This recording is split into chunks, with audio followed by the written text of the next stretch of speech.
Hello everyone, welcome back to my channel and I hope that you all are doing very well. So in today's video, we'll be discussing part A of unit 4, that is Can't Pay, Won't Pay by Dario Fo. And it's an Italian play. So before this video goes on, let's quickly see the introduction to the author, that is Dario Fo. He was an Italian play right, actor and director. तो वो एक Italian play right थे, actor थे और एक director भी थे। And he was known for his satirical works which open criticised political corruption and social injustices. और ये अपने सेटेरिकल वर्क्स के लिए जाने जाते थे। इसका मतलब होता है कि वो अपनी राइटिंग में ह्यूमर डाल देते थे, क्रिटिसिज्म डाल देते थे। और ज़्यादातर ये सारी किस चीज़ से डील करती थी इनकी राइटिंग्स, जैसे कि पॉलिटिक्स को क्रिटिसाइज़ करना, corruption, social injustices. And he won the Nobel Prize in Literature in 1997 for his work in the field of literature। और इनको नोबेल प्राइज़ भी मिल चुका है 1997 में for his work in the field of literature, यानी literature के field में ही इनको ये नोबेल प्राइज़ मिला है। And his plays were characterized by a mixture of humor, improvisation and social commentaries। और इनके जितने भी प्लेस थे उन सब में ह्यूमर, इम्प्रोवाइजेशन और सोशल कमेंट्री का एक मिक्सचर था, यानी कह लो कि उसमें मजाक भी था, थोड़ा फ़नी भी था। वो इम्प्रोवाइजेशन यानी काम चलाओ व्यवस्था, और सोशल कमेंट्रीज़ यानी कि सामाजिक टिप्पणी, यानी समाज के ऊपर जो भी लोग कमेंट करते हैं, उन सारी चीज़ों का एक मिक्सचर इनके प्ले में होता है। And he was born on 24th of March in 1926 and he passed away on 13th of October in 2016। तो इनका जन्म हुआ था 24 मार्च 1926 में और इनकी मृत्यु हो गई थी 13 अक्टूबर 2016 में। So it's all about the author. अब हम चलते हैं हमारे प्ले के ऊपर। तो आप सबको पता चल गया होगा कि ये प्ले जो है ये एक इटालियन प्ले है and this is also a comedy about consumer backlash against high prices. कि मतलब जो भी ग्राहक हैं, जो भी कंज्यूमर्स हैं, जो सामान खरीदते हैं, शॉपिंग करते हैं, उनका बैकलैश अगेंस्ट हाई प्राइसेस, यानी एकदम से जब चीज़ों के दाम बढ़ जाते हैं, महंगाई बढ़ जाती है, तो उस वक्त जो कंज्यूमर का रिएक्शन होता है वो कैसा होता है, जो ग्राहक होते हैं, जो कस्टमर्स होते हैं, उनका रिएक्शन कैसा होता है। तो इसमें हम देखेंगे ये पूरा जो प्ले है ये एक कॉमेडी है और इसमें हमें बताया गया है कॉमेडी के थ्रू, ठीक है। इसमें ह्यूमर को भी यूज़ किया गया है। And this drama was first performed on 3 अक्टूबर 1974। और ये जो प्ले है, ये जो ड्रामा है, इसको पहली बार कब परफॉर्म किया गया था? 3 अक्टूबर 1974 को। And the play highlights the problem of economic crisis amongst the middle class population of Milan, Italy। तो क्योंकि हमें मालूम है कि ये पूरा प्ले जो है ये इटालियन प्ले है, तो इसमें हम इटली को देखेंगे क्योंकि जो हमारे ऑथर हैं वो इटली के पॉपुलेशन को यहाँ पे प्रेजेंट करते हैं। तो इसीलिए जो मिलान है, मिलान की जो पॉपुलेशन है, वहाँ के जो लोग हैं मिडिल क्लास लोग हैं और वहाँ की जो वुमेन है वर्किंग क्लास वुमेन, और वो सारे इस प्ले में इकोनॉमिकली प्रॉब्लम्स को फेस करते हैं। And the play opens with a group of protesting working class women at a grocery store who are raising their voices against the price rise of basic commodities। As a result, all the housewives loot the local store। देखो अभी यहाँ पे क्या होता है, ये जो play है किस तरीके से ओपन होता है, इसमें हम देखेंगे कि a group of protesting working class women. Working class का क्या मतलब होता है? ऐसी वुमेन्स जो बाहर जॉब करती हैं लेकिन उनको कम सैलरी मिलती है, ठीक है, और जो फिज़िकल लेबर होता है वो ज़्यादा होता है और उनको बहुत ज़्यादा एजुकेशन नहीं होती है, वो लोग बहुत ज़्यादा एजुकेटेड नहीं होते हैं, but still they are working और फिर भी उनको सैलरी प्रोवाइड कराई जाती है, तो उसको हम कहते हैं वर्किंग क्लास वुमेन, ठीक है। तो ये सारी जो औरतें होती हैं ये सारी एक ग्रॉसरी स्टोर पे, एक सुपर मार्केट में जाती है और वहाँ पे जब इनको पता लगता है जाके कि जो बेसिक कमोडिटीज़ हैं, यानी जो हमारी ज़रूरत की छोटी छोटी चीज़ें जो हैं उनके भी प्राइसेस बहुत ज़्यादा हाई हो गए हैं, यानी इन्फ्लेशन जो है, महंगाई जो है वो बहुत ज़्यादा बढ़ गई है। तो यहाँ पे ये सारी औरतें इकट्ठा होकर इस चीज़ का प्रोटेस्ट करती हैं, इसके विरोध में आवाज़ उठाते हैं। और एज अ रिज़ल्ट और हम परिणाम के रूप में क्या होता है कि जितनी भी औरतें होती हैं, जो भी हाउस वाइफ्स होती हैं, वो क्या करती हैं, इस चीज़ का मौका उठा के वो पूरा जो स्टोर होता है सुपर मार्केट का, वो लोग उसको लूट लेते हैं, यानी वहाँ से सामान चुरा चुरा के लेके चले जाते हैं। तो हम इस प्ले को शुरू करें उससे पहले हम सारे कैरेक्टर्स को देख लेते हैं। तो सबसे पहला हमारा मेन कैरेक्टर है एंटोनिया, जो कि इस प्ले की मेन कैरेक्टर है और ये भी इन्हीं वर्किंग क्लास वुमेन में से एक है, ठीक है।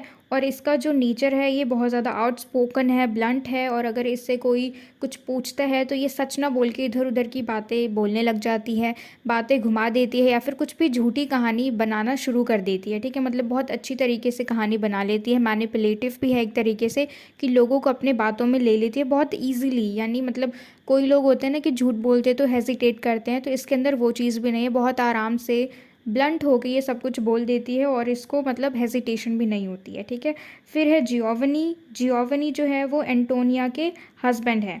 ठीक है, फिर है मार्गेरिटा। मार्गेरिटा जो है ये एंटोनिया की फ्रेंड है और ये एंटोनिया की हेल्प करती है सारा लूटा हुआ सामान छुपाने में।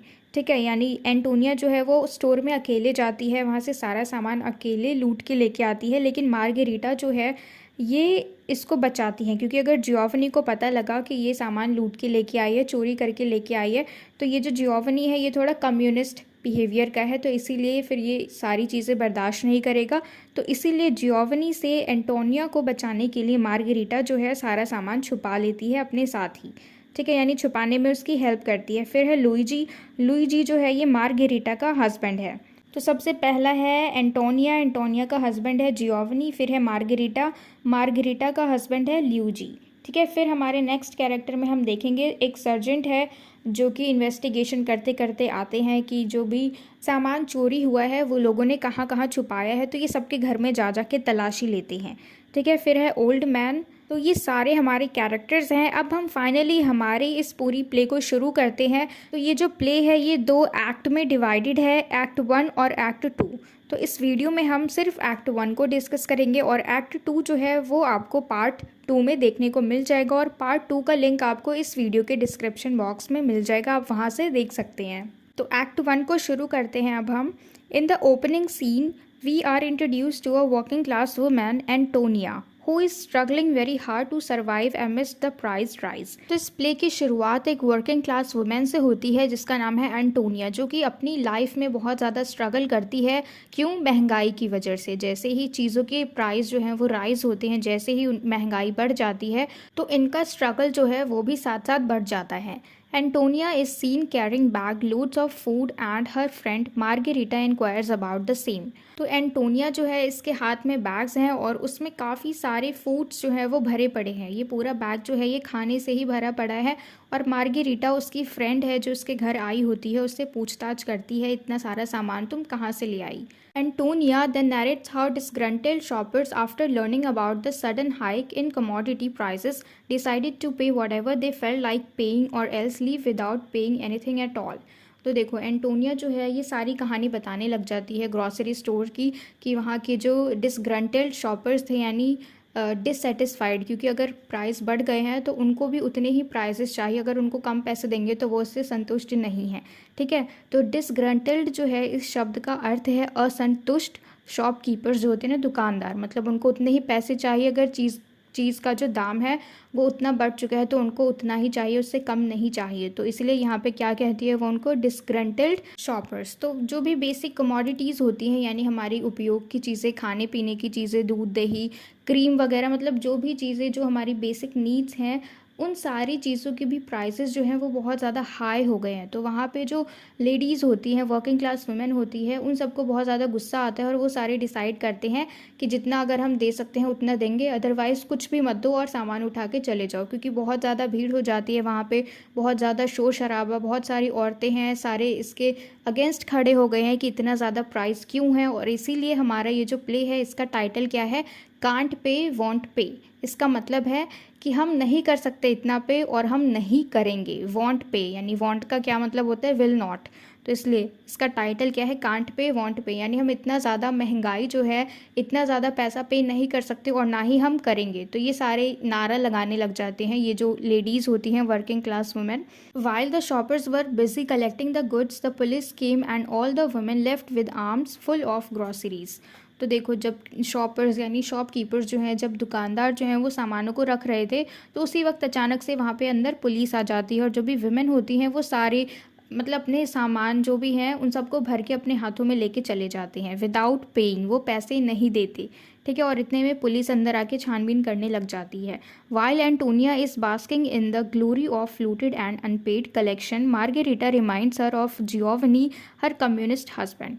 तो देखो अब एंटोनिया जो है ये भी बहुत ज़्यादा खुश है, क्योंकि इसने भी बहुत सारा सामान जो है वो लूट लिया है, बिना पैसे दिए बहुत सारा सामान ये भर के ले आई है। उसी बैग में बहुत सारी खाने पीने की चीज़ें हैं, यानी जो भी लोग हैं ना, क्योंकि चीज़ें फ्री हो गई एकदम से, उनके दिमाग में आ गया कि भाई लूट लो, तो अब लूटना ही है, तो सारा सामान लेके चले गए वो लोग, जो ज़रूरत की नहीं है वो भी। अब ऐसे ही एंटोनिया जो है ये भी कैट फूड लेके आ जाती है, और जो हम चिड़िया को दाना देते हैं वो सारी चीज़ें ये उठा के ले आती है, और जबकि इनके घर में कोई पेट है भी नहीं। तो यानी इसी की तरह बाकी जो भी औरतें हैं उन्होंने भी यही किया, जो ज़रूरत की चीज़ें नहीं थी वो लोग उसे भी ले आए। क्यों? क्योंकि फ्री थी, उन्हें कुछ भी पैसे पे नहीं करने थे। तो यही चीज़ ये सेम एंटोनिया भी करती है, और फिर मार्गेरिटा जो है ये सारी बातें सुनने के बाद उसको याद दिलाती है उसके हस्बैंड की, जियोवनी की, जो कि एक कम्युनिस्ट हस्बैंड है। क्योंकि अगर उसे पता चला कि ये सारा सामान फ्री में लेके आई है, उठा के लेके आई है, छुपा के लेके आई है, तो वो गुस्सा करेगा और फिर इनकी लड़ाई होगी। And to save herself from Giovanni's wrath and the possible havoc, Antonia hide some of the looted food under Margherita's coat. तो खुद को बचाने के लिए अपने हस्बैंड के गुस्से से, ये जो रात है WRAT जिसका मतलब होता है गुस्सा, गुस्से से बचाने के लिए, पॉसिबल हैवॉक का मतलब है लड़ाई होना, जो भी लड़ाई होगी इनके बीच, उस चीज़ से दूर रहने के लिए, लड़ाई से दूर रहने के लिए एंटोनिया को आइडिया आता है कि वो बहुत सारा सामान जो लेके आई हुई है उसमें से आधा सामान वो मार्गेरिटा के कोट में छुपा देती है, क्योंकि उसने लॉन्ग कोट पहना होता है तो उसके कोट में छुपा देती है। And when Giovanni enters and notices Margherita's sudden weight gain, Antonia covers up by lying that Margherita is pregnant.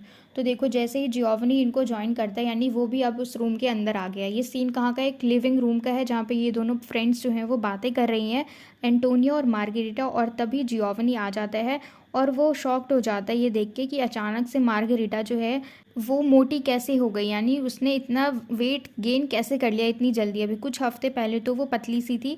तो इस तरीके से वो शॉक्ड हो जाते हैं। तो एंटोनिया जो है देखो झूठ बोल देती है खुद को बचाने के लिए कि मार्गेरिटा जो है वो प्रेग्नेंट है। तो अभी ये ज़्यादा बात नहीं कर रही है एकदम से, क्योंकि वो डरी हुई है। इसका पूरा फोकस क्या है इन दोनों का, कि ये लोग उन चीज़ों को छुपाएं जो कि एंटोनिया उस ग्रॉसरी स्टोर से लेके आई है। तो ये उससे थोड़ी बहुत बात करती है, और ये जो है एंटोनिया ये इससे कुछ खाने को मांगता है, तो ये जल्दी से उसको कैट फूड दे देती है, और सिली रीजंस देती है कि ये खाना चाहिए, ह्यूमन के लिए अच्छा होता है, भले ही ये एक एनिमल के लिए, पर खाना चाहिए, अच्छा होता है, ठीक है, वो ऐसा बोलती है। फिर इन दोनों की जब बात होती है तो मार्गेरिटा वहाँ से चली जाती है, and Antonia leaves to ask Margherita for food, and the police come to search all the houses in the area for the looted goods. तो जैसे ही ये बाहर चली जाती है, एंटोनिया भी जो है वो मार्गेरिटा के साथ बाहर चली जाती है। अब अंदर रूम में कौन बचा हुआ है अकेले? जियोवनी। तो इन दोनों के बाहर जाने के तुरंत बाद अंदर कौन आ जाता है? पुलिस। अब पुलिस जो है वो इन्वेस्टिगेशन के लिए आई हुई है, कि क्योंकि जो ग्रॉसरी स्टोर था वहाँ पे जो भी सामान लोगों ने लूटा था वो सामान किस किस के घर में मिलेगा, तो इस चीज़ के लिए पुलिस इनके घर भी आती है। And surgeon नैरेट्स the entire incident of the supermarket. और फिर जो जियोवनी है उसको ये सर्जन बताते हैं जो भी हुआ, जो भी इंसिडेंट हुआ सुपरमार्केट में, कि जो भी महिलाएं थी, जो भी वर्किंग क्लास वुमेन थी, उन्होंने प्रोटेस्ट करना शुरू कर दिया, नारे लगाने शुरू कर दिए, कांट पे वांट पे, मतलब ये जो भी कुछ हुआ। और फिर सारी लेडीज़ जो हैं वो सब सामान उठा के लेके चले गए, उन्होंने सब में लूट मचा दी। तो ये सारी बातें जो जियोवनी है उसको बता रहे थे ये sergeant. And both the ladies come back and are interrogated by an inspector who has come regarding the incident that has taken place। और जैसे ही ये दोनों वापस आते हैं तो इन दोनों से इंस्पेक्टर जो है पूछताछ करने लग जाते हैं उसी इंसिडेंट के बारे में। And to save themselves from the uncomfortable question Margherita feigns labour. तो देखो खुद को बचाने के लिए कि ये लोग क्या क्या सवाल पूछेंगे और हम कहीं इनके सवाल में फंस ना जाएं, पकड़े ना जाए, तो मार्गेरिटा जो है वो झूठा नाटक करने लग जाती है, बहाने बनाने लग जाती है पेट दर्द का, बेहोशी का। तो उस वक्त जो इंस्पेक्टर है, the inspector offers to call an ambulance.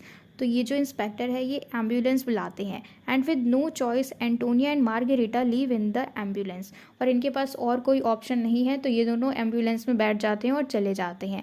And जियोवनी is yet again left alone in the house. अब जियोवनी जो है वो दोबारा से अकेला पड़ जाता है उसी घर में। And Luigi enters searching for his wife and Giovanni wants to know why he is not at work.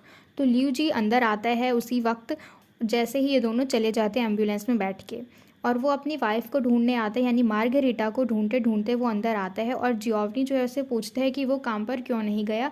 तो ये लोग थोड़ी सी ऑफिस की बातें करते हैं, क्योंकि ये दोनों एक फैक्ट्री में ही काम करते हैं एक साथ, ठीक है, और ये दोनों फ्रेंड्स भी हैं। तो पहले तो ये लोग आपस में थोड़ी बातें करते हैं ऑफिस की, और फिर जो जियोवनी है वो लुइजी को कहते हैं कि भाई तुम्हारी वाइफ तो प्रेग्नेंट है, तुमने तो बताया नहीं। And eventually Giovanni tells him about Margherita's pregnancy. अब देखो यहाँ पे एक फिर से हंसी मजाक की बात हो गई कि जो ल्यूजी है इसको खुद नहीं पता कि मार्गरीटा जो है वो प्रेग्नेंट भी है, क्योंकि सच में वो प्रेग्नेंट नहीं है। एंटोनिया ने सिर्फ झूठ बोला, क्योंकि जो भी उसके कोट में जो भी सामान था उसकी वजह से उसका वज़न ज़्यादा लग रहा था, वो मोटी लग रही थी, और इसीलिए उन सारे सामानों को छुपाने के लिए एंटोनिया ने झूठ बोला कि जो मार्गरीटा है वो प्रेग्नेंट है, ठीक है। तो अब यहाँ पे लुइजी जो है ये बात इसके लिए भी नई हो गई कि भाई मार्गरीटा प्रेग्नेंट कैसे हुई, ठीक है। And Luigi is stunned and they set out in search of their wife's. तो जो लुइजी है ये भी इसकी बात सुन के बहुत ज़्यादा शॉक्ड हो जाता है, और ये दोनों उनको ढूंढने चले जाते हैं, यानी ये दोनों अपनी अपनी वाइफ्स को ढूंढने चले जाते हैं। और इसी के साथ हमारा एक्ट 1 ख़त्म होता है, और आगे की कहानी हम एक्ट 2 में जानेंगे। और आज की इस वीडियो में इतना ही। मुझे पूरी उम्मीद है कि आपको ये पूरी वीडियो समझ में आई हो, and if so then please let me know in the comment box if you like this video, and share it with your friends as well so that they can get help from it. And don't forget to subscribe my channel, and till we meet in the next video, keep learning.